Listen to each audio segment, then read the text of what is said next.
Right, ready for the bedtime read? I'm going to have another night tonight. I don't know what you lot. Shattered. What we got? Elm. So, let's see what this is about, shall we? Elm. The elm.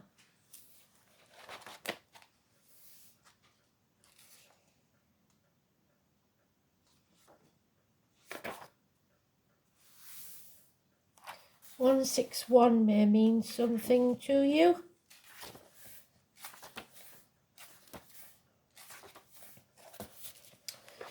Elm. AHL-M. Silver Fair. The tree, the pine, the silver fair. It's the fair season, the extra day of the year, the day after the winter solstice. Place on the hand. This is new. Place on the hand the pad on the palm beneath the thumb. So Venus, Mars, and your lifeline, that chunky bit. Yeah? This bit here. Alad, piebald, is the colour. The stone is amber and pegmatite. The bird is Cleog, lapwing. The goddess is Joansia and queen of the druids. The symbol is things hidden. The planet is the moon, Astrea. The metal is silver. The animal is the horse. So those born in the year of the horse, and look at your moon sign. Message, signifying insight, a day of liberation and leadership. So, time to liberate yourself or free yourself. The note is C, and the word Ogham is cry, loudest of groans, the beginning of an answer, the beginning of your calling. I am the womb of every holt. I am an infant who but I peeps through the unhewn dolmen arch. So we are on the threshold of this new beginning. They've been telling us in the reads for weeks. We have to liberate ourselves. The tree known as the fair is the tree Ogham, is actually the Scots pine, the only large conifer native to the British Isles.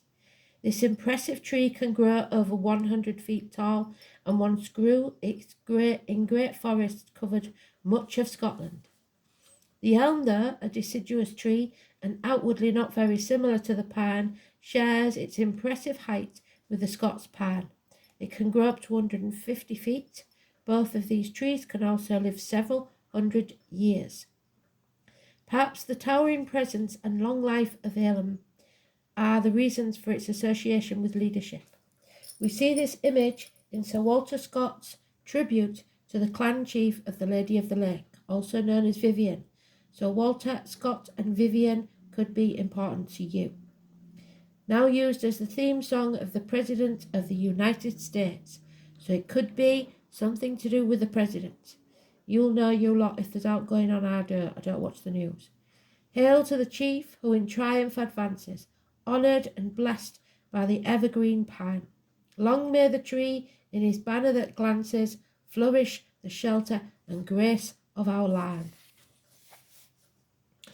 The word Ogham meaning of elm seems to refer specifically to the sound of A as a letter. Elm signifies a cry of pain or wonder. We groan ah in distress, breathe ah in awe, and shout aha when the pieces of a puzzle fall into place. So, the letter A could be very important.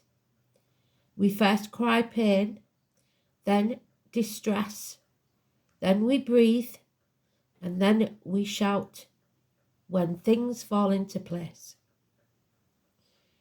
Choose elm for your emblem if you seek insight, the aha moment, when you comprehend the meaning or pattern in what has previously seemed a tangled web of confusion. Elm holds forth the promise of such a breakthrough moment. the reminder that this is only the beginning of the answers. We are not there yet. The silver fir is the first tree of the year, falling on what is known as the extra day, or the day that is not a day. It falls the day after winter solstice. It is a goddess tree, and it is sacred to Artemis, the moon goddess of the ancient Greece. The triangular shape represents the trinity of the goddess. It represents strength and the sun, the source of life. It also corresponds to the balsam tree. Its sister tree is the yew or Scotch pine in Britain. In Hebrew, it is called Tamar or Ishtar. The silver fir is associated with the moon and with the planet of Jupiter.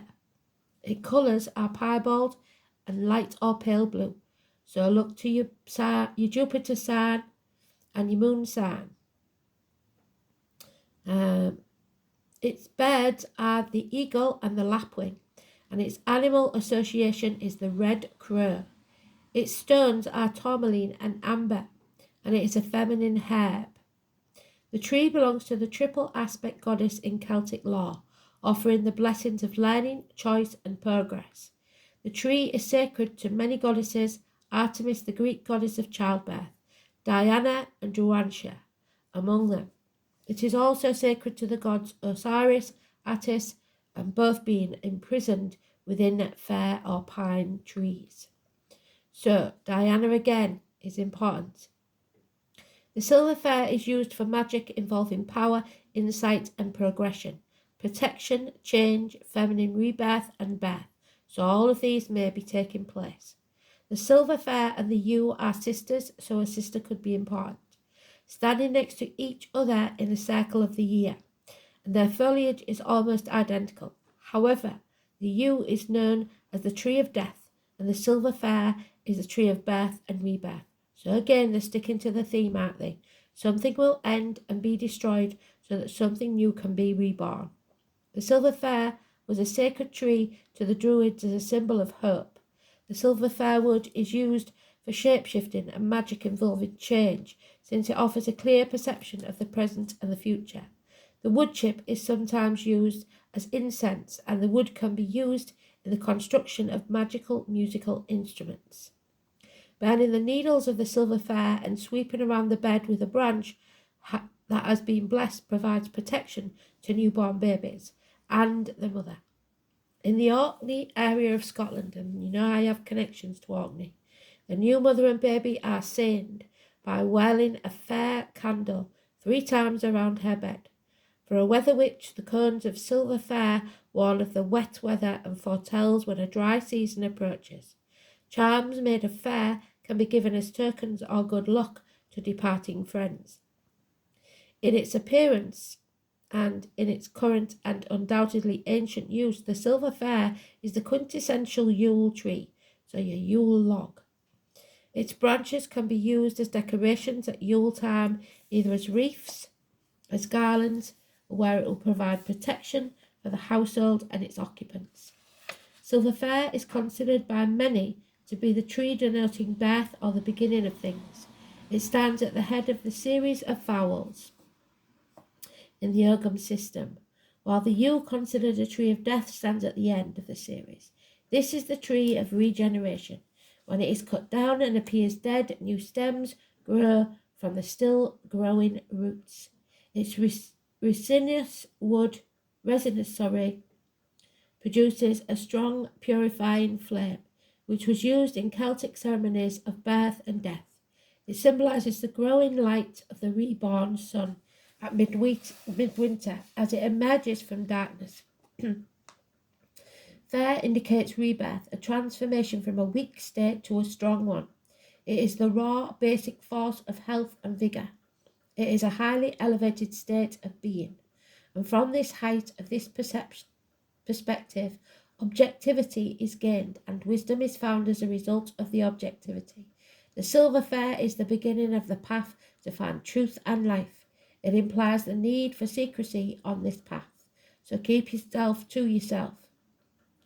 Ogham indicates that there is to be a rebirth, a great transformation, but it will be for the better. Where new knowledge, objectivity, and leadership will be gained, There may be an opportunity to see an old challenge from a new perspective, or to exercise domination in the near future. This Ogham also implies the need to conceal these new beginnings, so don't tell everybody what you're going to do. The early phases of new things need to be done in secrecy so that they will not be disrupted. A new creative direction is likely to influence things, along with discretion. There is a need to learn from the past. Take care in choices. Ogham indicates a transformation that will toughen and strengthen. It is a sign of good health and strength. It is a highly elevated existence. Ogham is the beginning of the path to finding truth and life. The Ogham indicates that there is a great transformation approaching. Strength will be gathered and new insights and objectivity gained. You may be called upon to lead, but the challenge of the call may be painful, for you may not be able to meet it with full maturity and objectivity. The challenge presented in the Silver Fair Ogham is that a rebirth will be hindered. This may be because something that needs to remain a secret will be revealed before it is acceptable, so keep your mouth shut. You are cautioned to closely guard and protect that which is yet to come. Wait for the proper time and be ready. Herbal uses. The Silver Fir tree is one of the tallest trees native to Europe, sometimes actually exceeding 160 feet. The wood of the fir is beautiful and is often used in making musical instruments and in interior buildings. The sap from the silver fir can be manufactured into a sort of turpentine oil that is pale yellowish or a water-white liquid of light. It has a fresh turpentine-like odour. It may also be used as a diuretic, and it can stimulate mucous tissues if taken in small doses. In large doses it is purgative and may cause nausea. The oil also has some uses as perfume and essential oil that can be added to homeopathic baths and beauty products. Magical correspondence, including fertility, passion, sexual activities, trees, protection, knowledge, creativity, and death.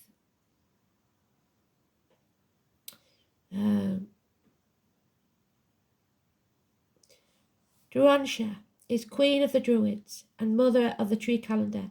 She is the triple goddess of fair trees and the daughter of the triple god Cledif and the triple goddess Queen Bee. She is tall and thick, wheat yellow hair in a green dress with the fragrance of sunshine and cut grass. She carries green magic and green strength, so the heart chakra. Her sisters are Gwyth or Gwath, Wind, and Gwathaf, all Gwernadel. I'm sure I'm not saying them right because they're Welsh and I don't know how to pronounce it. Wind of all and the most beautiful. They are manifestations of the three fates, birth, growth, and death. They live in the sacred grove of Mara, the goddess of growing things, queen of the harvest, and the bride of the oak. The god Hanrati cut down one of Mara's oaks. Mara heard of it in her throne room, and in her rage she sent for her servant Famine from the Palace of Shadows. So cutting down the trees in Scotland is frowned upon by spirit. Ruled by Ogham, to punish him. Famine was a skeletal woman who comes to frighten children as dreams of their dead grandmother. Famine took the form of tall, graceful, naked maiden with frosted hair, icy body and fingers to visit Hanratty. He ate himself alive with hunger. So there is going to be tough times coming. Duracia probably had her origins in Gaul, the root of her name Drus, pertaining to the oak, links with the Druids who valued the oak. Today she is associated with the Dryads, the tree fairies, and she reigns as their queen. The Dryads protect the native trees by punishing those who show disrespect. Archetypally, she is an aspect of the eternal mother, as found within the evergreen boughs. So the problems with the mother. Northern lapwing, Venellus venellus. The bird, also known as the peewit, in imitation of its display call, is named the lapwing to describe its wavering flight. Its black and white colouring and round wing shape in flight makes it distinctive even without its splendid crest. This familiar farmland bird has suffered significant declines over the last 25 years and is protected in the United Kingdom because of the importance of its wintering population. The lapwing mainly breeds on farmland, especially among crops sown in spring, which are adjacent to the grass and bare land. It's also found on pastures, wet grassland and marshes. It winters in flooded grasslands, estuaries, coastal wetlands, short grassy fields and ploughed fields. Lapwings are found on farmland throughout the UK, particularly in lowland areas of northern England, the borders and eastern Scotland. In the breeding season, they prefer spring-sown grains and root crops, permanent, unimproved pastures, meadows and fallow fields. They can also be found on wetlands with short vegetation. In winter, they flock on pastures and ploughed fields. The lapwing's call is a wheezing peewit, and their song includes you-weep and weep-weep phrases. There are local tales surrounding the lapwing, but they are not in agreement. Some speak of bad luck and death that comes by seeing a lapwing, but I prefer to speak of the farmer who knows that in this cold climate the call of the lapwing is the first herald of spring. When other birds still shun the area of warmer southern lands and the hail and sleet wash over the moorlands, pushed by the cold northern winds, winter seems to last forever, but it is the call of the lapwing that tells us the end is near and the new shoots and warmth are on their way. The piebald colouring is also important, as their features speak of the transition of darkness into light, reflecting this natural change. The poetic meaning of the lapwing is disguise your secrets, because they hide their nests so successfully. Some even say that Solomon invented the language of the birds, and the lapwing was the first to use it. Solomon's judgment was fair and just. Remember, he threatened to cut the child in half. Then the true mother said she didn't want that to happen. And the other lady that wanted to steal the child said, do it. So he gave the baby back to its true mother. So injustice will not look well for people. Because spirit is on our side.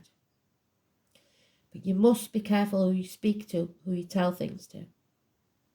A little bird told me a common expression referring to an implied secret or private source of knowledge. The origin of the expression is attributed to the lapwing. All the birds of the air were summoned to King Solomon, but the lapwing did not appear. Later, the lapwing explained that he had been with the Queen of Sheba and that she had indicated that she intended to visit Solomon. The king began to make preparations for the visit.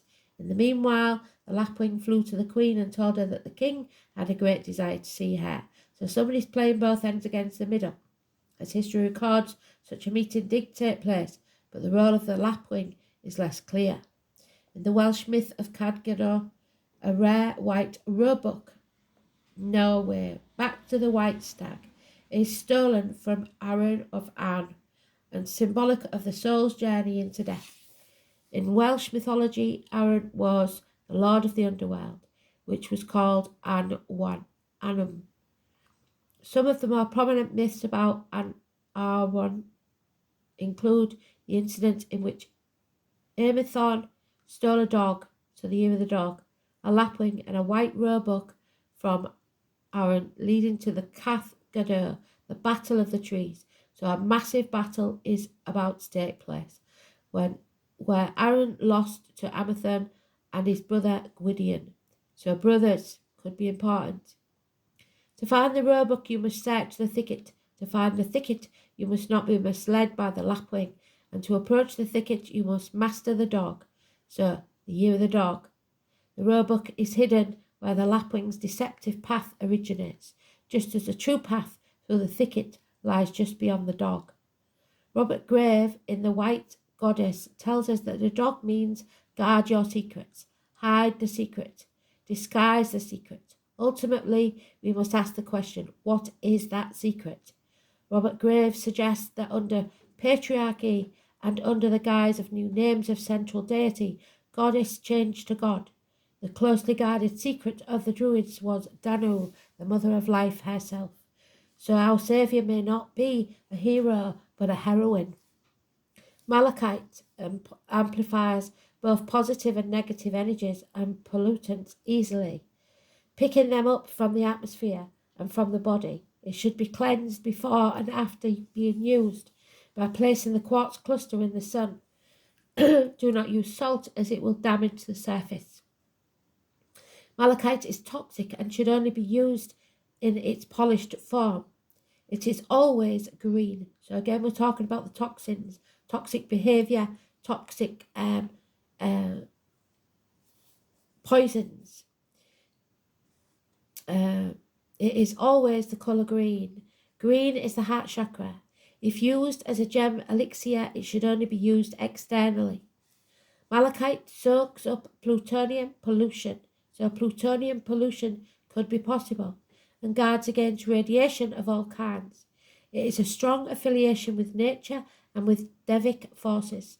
The stone clears and activates the chakras and attunes to spiritual guidance. Placed on your third eye, it activates visualizations and psychic visions. On the heart, it brings balance and harmony. Malachite is used for scrying or to access the doors to other worlds. It can assist us in receiving insight from subconscious messages from the future. Psychologically, malachite is the stone of transformation. Life is lived much more intensely under its influence, which also encourages risk-taking and change, and it mercilessly shows us what is blocking our spiritual path. Mentally, malachite goes to the core of the problem, enhancing intuition and insight. It helps alleviate mental disturbances, including psychiatric illnesses, and combats dyslexia.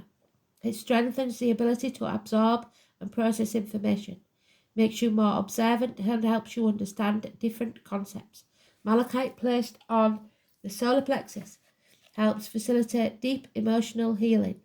It releases negative traumas, bringing suppressed feelings to the surface and restoring the ability to breathe deeply. So, a sigh of relief. Malachite can be used for the inner exploration. It stimulates dreams and memories vivid to life. However, it may make moods more intense and quick to change. Used for spasm pains, including menstrual cramps, it also facilitates childbirth and has been called the midwife's stone. On occasion, it resonates with the female sex organs.